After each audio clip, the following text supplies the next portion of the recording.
Hey guys, it's Panther here, and today I wanted to go over an Irelia game that Cuvee played into RENEKTON. So I wanted to go over this matchup and show how Cuvee is actually able to make a comeback after a poor laning phase. Now, I know that a lot of Irelia players actually struggle with the RENEKTON matchup, which is understandable. RENEKTON is a very, very aggressive champion in the early game. So I wanted to show you how Cuvee deals with RENEKTON and how he's able to keep himself in the game and come back from a poor early game where he solo dies. Now, Cuvee does an exceptional job getting gold in this game, and I wanted to show you some of the ways that he is getting gold outside of his lane, how he's managing to maintain perfect CS even though he's dying and sometimes the lane isn't really in a favorable position for him. Now, I do want to go over Cuvee's runes. Since RENEKTON is such a strong laner, a lot of Irelia players will opt for Resolve with Bone Plating or Overgrowth just to get some extra tankiness. However, Cuvee opts for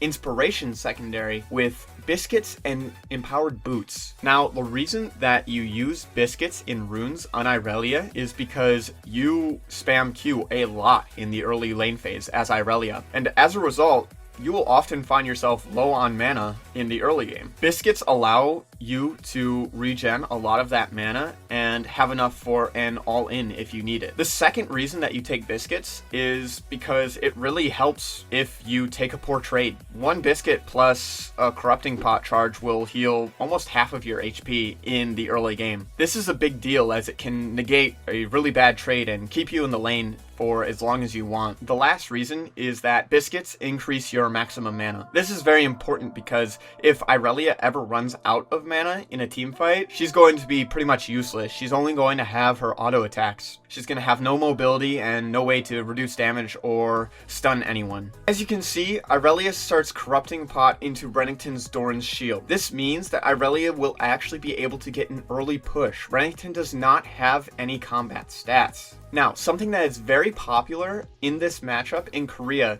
is the Irelia will actually start E. Starting Q on Irelia is not as strong ever since the changes to her passive. This is because she requires an entire additional stack in order to be at full stacks, and all-inning off of the first 3 melees is not a thing anymore. Starting E is a very safe thing to do and allows you to poke from range, something that is not possible if you start Q. You are also able to hit the entire wave with E if you want. As you can see, Cuvee has sustained advantage with the Corrupting Pot, so he's able to take these early trades. His only intention here is to back early. This is something that a lot of Irelia players don't usually do, and they'll try and wait for a Tiamat or a Phage early. However, basing and trying to get a Doran's or even a double Doran's in even harder matchups is a very viable strategy in this lane. If you are opting to get an early Doran's Blade on your first base, then the only thing you have to do is shove the first 3 waves and base on the cannon wave. As you can see, Irelia's setup right now is very strong. She has a Doran's Blade, 3 Corrupting Pot charges, and a Biscuit. Now, this is very good discipline by Cuvee here. He doesn't drop his pink ward in the tri-brush. The reason he doesn't do this here is because the wave is shoving into him. There's no way for him to get wave control here.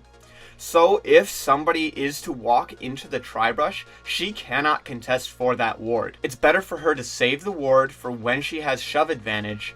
That way the ward is actually helping her and she's able to protect it if needed. Because of her early base, she is down 2 levels, but she'll be able to quickly make this up. As you can see here, Irelia is very good at CSing under tower, and this is one of the ways that Cuvee maintains near perfect CS. He doesn't miss any minions under the tower. It's very rare for him to do so. This is something that's very easy to practice, and once you have 3 points in Q, you're pretty much able to take almost any minion under tower, no matter the HP. As long as you know your Q damage and you don't accidentally Q the wrong minion, you will be able to pretty much farm perfectly under the tower. Now, this is a very important point in the lane. Both laners are coming up to level 6. Now, Cuvee is a very aggressive player. Dropping that pink ward here tells me that he's looking to all in. He wants to make sure that the jungler is not top and that this is a 1v1.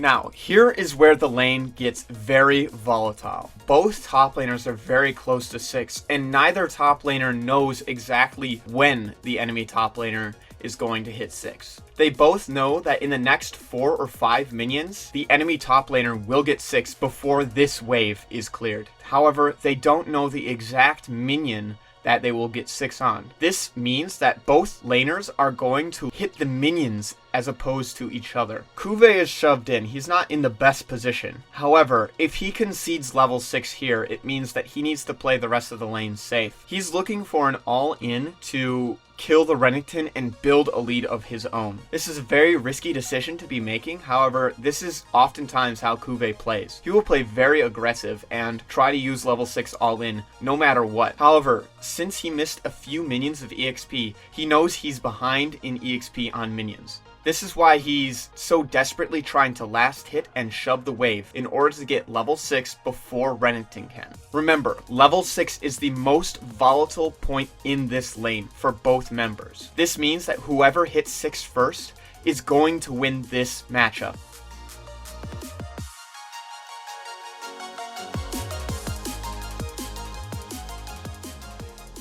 Unfortunately, RENEKTON does pop 6 before him, and it results in his death. Had he popped 6 before RENEKTON, he would have actually won that trade. Now, losing this specific all-in isn't the worst thing in the world for Cuvee since he has TP. He's able to TP back to his tower, and he doesn't lose too much. He's just down the gold and EXP from the kill. As long as he is able to maintain perfect CS, that kill does not matter. At this point, Cuvee's main objective is to finish his Tiamat so that he can match RENEKTON's shove potential in the mid game. As you can see, he's keeping his passive stacked on the minions here so that RENEKTON doesn't have an opportunity to all-in on the minion wave. Makes a mistake here in getting caught out by the Akali. Her W can't reduce any damage from Akali anymore, so she just dies. It's at this point that Cuvee is 0-2 and he's starting to fall behind. To make matters worse, RENEKTON teleports bot lane and kills his bot laners, giving him an even bigger lead. Now, a lot of people would be thinking, at this point, I need a miracle play on Irelia. I need to get a 5-man ult or a 5-man stun. I need to go group with my team. But keep in mind, Irelia's side laning is one of the best in the game, and she's very safe under the tower, especially against physical champions. Cuvee is confident that even though he has a disadvantage on RENEKTON, he can just play safe and it will be very hard for RENEKTON to actually kill him under the tower. Now, Cuvee saw Urgot on that ward, and he knows that Urgot is doing Rift Herald, and he's most likely going to look to drop it right away and get plates. For this reason, he's not going to let the minions crash into his tower. He's going to hold them outside of tower range.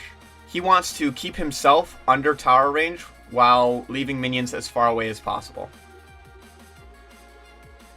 Irelia's generation of marks here is fantastic. She uses each of her abilities to mark different characters. She doesn't look for multiple marks on one character. This is something that I see a lot of Irelia players doing. She knows that one mark will be enough to kill the Urgot, so she doesn't even try to mark him twice. For this reason, she opts to mark the Rift Herald, actually, instead of looking for a instant stun on Urgot into ulti. She gets a mark on RENEKTON, consumes it right away, and then dashes to the Rift Herald to kill it. At this point, she's fully stacked on her passive, and her stun is coming up very soon. She wants to channel full W in order to get the most damage reduction as well as damage as possible, and continue the all-in. As soon as her E comes up, she drops it. However, she waits for when RENEKTON will be an auto-attack animation. This is something that I see a lot of Irelia players not using as well. They will just throw their E out without waiting for a player to be standing still. Remember, champions cannot move while they're autoing. and they also cannot move during certain spells. In RENEKTON's case specifically, this is during his W and standard auto attacks. You don't want to be throwing stun on RENEKTON when he's just going to be able to dash it. This goes for any champion. If you are playing against a champion with a dash, you're going to want to wait until that dash is on cooldown or they are in auto attack animation. This singular play made by Cuvee puts him back in the game. He is able to close the gold lead that RENEKTON had before and make things a lot closer. At this point in the game, he sees a team fight going on, so he goes to group with his team, stacking his passive a little bit on the wave before going in.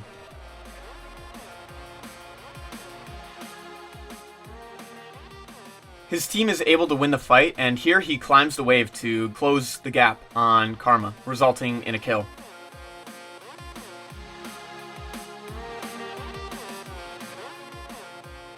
His team gets an ace, and at this point, he is very far ahead of the RENEKTON.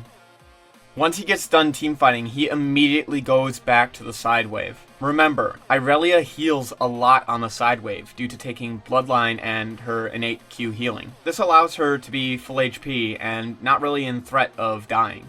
However, Cuvee makes a huge mistake here. He uses his E for Sheen procs, even though he knows that nobody went to Dragon. This means he knows for a fact that somebody is top. He shouldn't be wasting his stun here.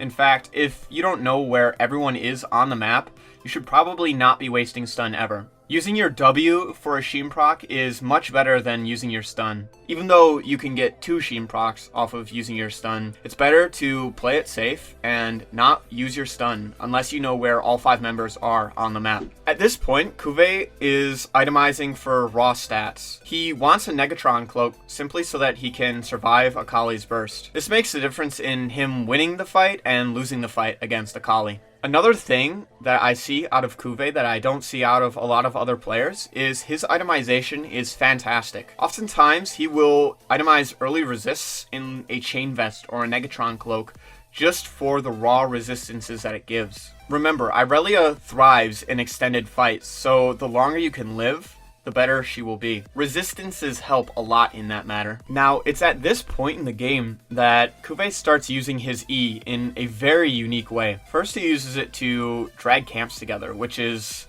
something that I hardly ever see people doing. You can do 2 camps at once if you drag them together. Gromp and Blue are a very good example.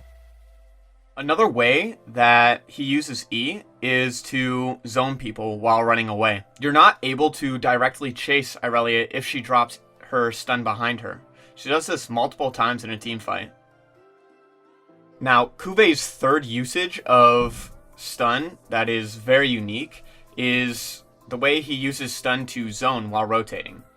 He drops E in the brush to make sure that nobody can walk into that brush until the E is completely down.